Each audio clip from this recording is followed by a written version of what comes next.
case they ask you define CMRR. CMRR is the common mode rejection ratio.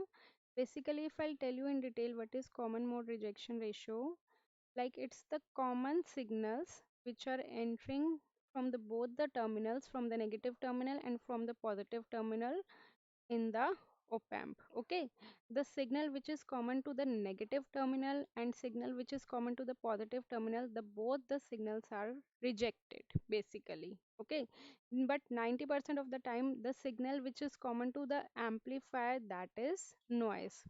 So basically noise is rejected in entering to the opamp. Understood? It's a common mode rejection ratio, means what it rejects, the common signal which are entering towards the negative input and the positive input. Got it?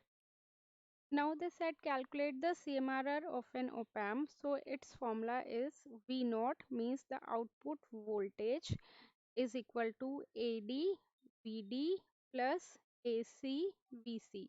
Okay. See what is AD? A stands for, remember if I told you A stands for gain and it's a D, so it would be the differential gain. VD is the difference in the two voltage, AC is the common mode gain and VC is the common voltage. Okay, now see what they have given. V1 is equal to, like suppose this one is V1, this is how much, 0.25 millivolt, and V2 is equal to minus 0.25 millivolt. V1 is 0.25 and V2 is equal to minus of 0.25, and the output voltage means V naught they have given, correct? Now in this case, up to here we need to calculate the thing. Now V1 is this one, V2 is this one, and output voltage is 4 volt. So let's put the value. V naught is how much, 4 volt.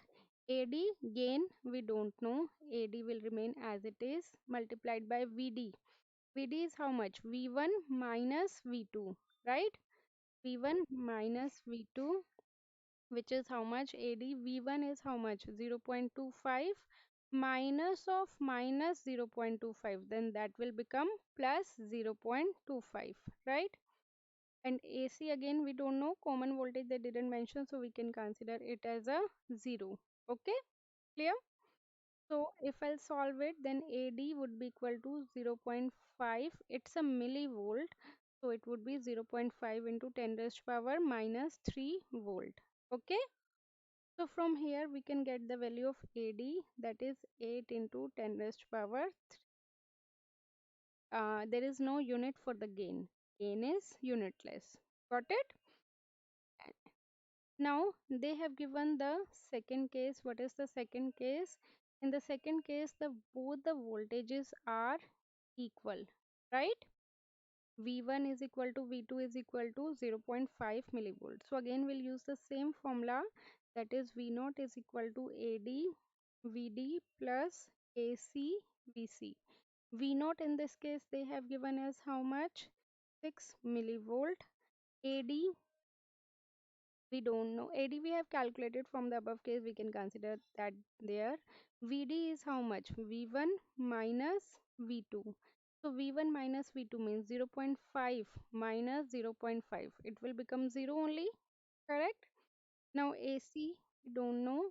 Now for the same op-amp, VC is how much, they have given 0.5 millivolts, so 0.5 into 10 raised to power minus 3, so it will become 0, then AD is also 0. Then from here we can calculate the value of AC, that is 6 millivolt, means 6 into 10 raised to power minus 3 is equal to AC into 0.5 into 10 raised to power minus 3, right? So AC will get it as 6 into 10 raised to power minus 3 divided by 0.5 into 10 raised to power minus 3, correct? So AC after solving it will get it as 12, correct? Now, but they are asking, they didn't ask you the output voltage, they are asking the CMRR. So CMRR formula is AD divided by AC. If they ask the CMRR in decibels, remember for the decibels we'll have different formula, that is 20 log base 10 AD by AC, right? So they didn't ask you the CMRR for the decibel, so we'll use the simple formula. Got it? AD we have calculated from the first case, that is 8 into 10 raised to power 3. AC we have calculated from the second case, that is 12, correct?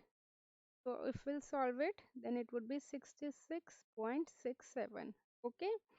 Now if they'll ask you in terms of decibels, so you can simply use 20 log base 10 AD minus 20 log base 10 AC. Okay, you can't do it separately. So it would be 20 log of 8 into 10 raised to power 3 minus 20 log of 12. After this, you will solve it and then you will get the value of 56.47 decibels. Understood? This is your midterm 2023, now September 2020 question. So it's a very important question. Why? Because one of the question will 100% come in your midterm and 100% will come in your end term also, related to the CMRR and related to this formula. Okay.